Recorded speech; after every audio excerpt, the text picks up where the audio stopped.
ପହଞ୍ଚିବା ବଡ଼ଦାଣ୍ଡେ ସେରେଣୁ ପାଇବା ତୁଣ୍ଡେ। ବଡ଼ଦାଣ୍ଡରେ ପହଞ୍ଚିକି ସେ ଧୂଳି ଟିକେ ଆଣିକି ପାଟିରେ ଲଗେଇଦେଲେ ଆମେ ମୁକ୍ତି ହେଇଯିବା। ତା ଅର୍ଥ ବଡ଼ଦାଣ୍ଡ କେତେ ପରିଷ୍କାର ପରିଚ୍ଛନ୍ନ ଥିଲା, ଆମେ ତାକୁ ବୋଧେ ଭୁଲି ଯାଇଥିଲେ। ଆମକୁ ଯିଏ ମନେ ପକାଇଛନ୍ତି ଆମେ ନିଶ୍ଚିତ ରୂପେ ତାଙ୍କୁ ଧନ୍ୟବାଦ ଦେବା। ମହାପ୍ରଭୁଙ୍କୁ ଆମେ ଏହି ଅବସରରେ ପ୍ରଣାମ କରି ଜଣାଇବା ଉଚିତ, ପ୍ରଭୁ ତମର ଇଚ୍ଛା ହିଁ କାର୍ଯ୍ୟକାରୀ ହେବ। ଆଉ ଯିଏ କାମ କରିବେ ସିଏ ବି କହିବେ, ପ୍ରଭୁ ତମର ଇଚ୍ଛା ପୂର୍ଣ୍ଣ ହେଉ, ପୁରୁ ତବ ଇଚ୍ଛା ଏ ମୋର ଜୀବନେ, ଜୟ ଜଗଦୀଶ ହରେ ବୋଲି ଗୋପବନ୍ଧୁ କହିଛନ୍ତି। ମୁଁ ତ ମହାପ୍ରଭୁଙ୍କୁ ପ୍ରଣାମ କରୁଛି।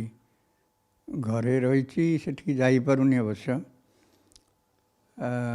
ମହାପ୍ରଭୁଙ୍କର ଇଚ୍ଛାରେ ସବୁ ହୁଏ।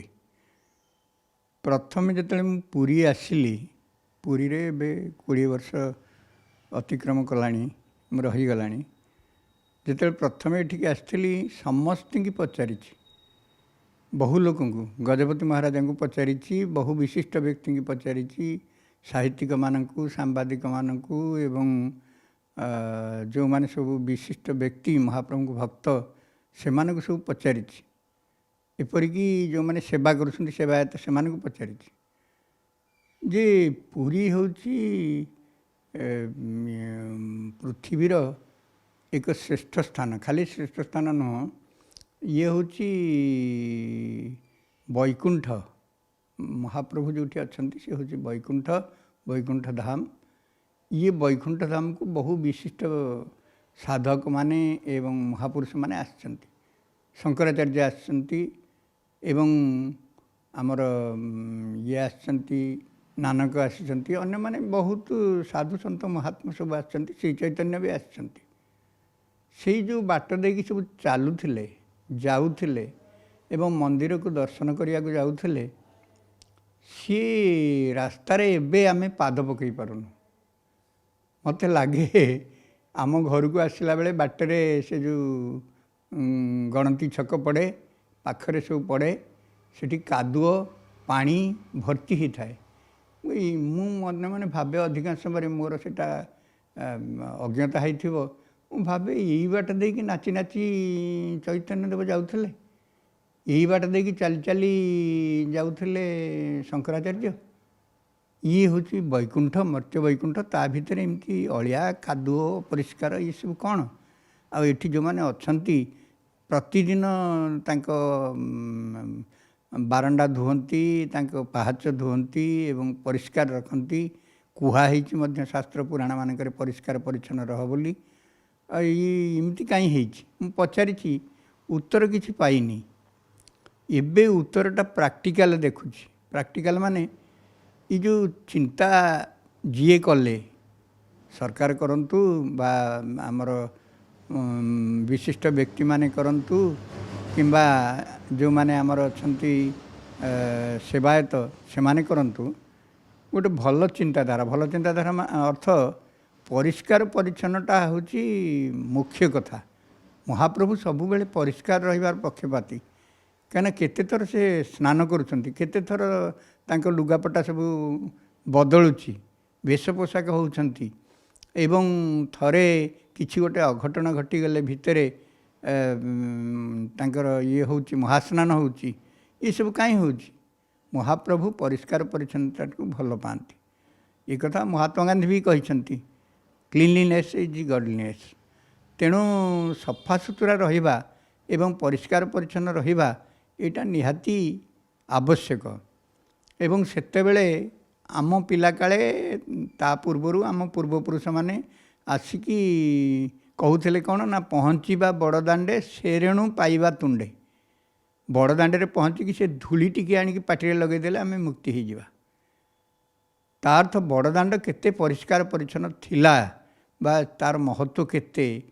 ଏବଂ ସେ ଯେଉଁ ଧୂଳି ଟିକେ ଆମେ ପାଟିରେ ପକାଉଛେ, ଏବେ କହୁଛନ୍ତି ଶରଧା ବାଲି ପରିଷ୍କାର ପରିଚ୍ଛନ୍ନ ବୋଲି, ସେ ତା'ର ମହିମା ବର୍ଣ୍ଣନା କରାଯାଇଛି। ଆମେ ତାକୁ ବୋଧେ ଭୁଲି ଯାଇଥିଲେ। ଆମକୁ ଯିଏ ମନେ ପକାଇଛନ୍ତି ଆମେ ନିଶ୍ଚିତ ରୂପେ ତାଙ୍କୁ ଧନ୍ୟବାଦ ଦେବା। ପଇସା ତ ଖର୍ଚ୍ଚ ହେବ ଏବଂ ଲୋକମାନେ କିଛି ସମୟ ପାଇଁ ହୁଏତ ଅସୁବିଧାରେ ପଡ଼ିପାରନ୍ତି। ଯେଉଁ ସଜ ହେବ, ଆଗକୁ ରଥଯାତ୍ରା ଆସୁଛି ଏବଂ ପରିକ୍ରମା ମାର୍ଗ ଯେଉଁ ହେଉଛି ସେ ଗୋଟେ ଆଖି ଦୃଶିଆ କାମ ହେଉଛି।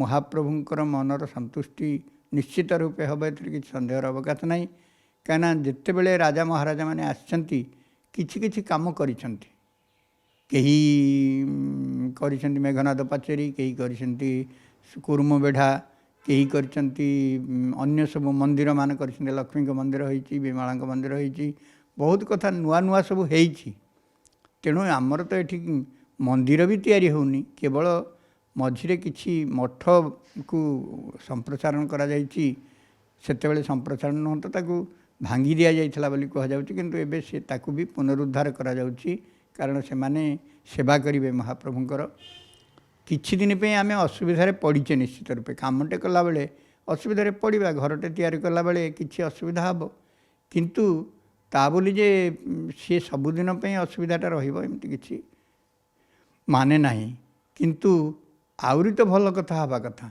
आउरी तो केते कथा हवा कथा महाप्रभुंकर जहाँ करुणा हब जहाँ इच्छा हब सेया ही हवा कथा तेणु आमे से विषय उत्साहित हवा उचित एवं महाप्रभु को आमे ये अवसर प्रणाम करी जणैबा उचित प्रभु तमर इच्छा ही कार्यकारी हब आउ जे काम करिवे से भी कहिबे प्रभु तमर इच्छा पूर्ण हो पुरु तब इच्छा है मोर जीवन जय जगदीश हरे बोली गोपबंधु कहते तेणु तांकर इच्छा कार्यकारी करने को जदि कहीं आग्रह प्रकाश कले सरकार करंतु बा सेवायत करंतु विशिष्ट व्यक्ति माने करंतु धार्मिक लोक माने करंतु महापुरुष माने करंतु बा आध्यात्मिकवादी माने करंतु तांको धन्यवाद दवा कथा आउ ये समय आमे टिके निश्चित रूपे असुविधा पड़ा सन्देहर अवकाश ना आउ लोक मैंने गाँ गहल जो मैंने अच्छा बाहर अच्छा भक्त मैंने तो शुणिकी सेठी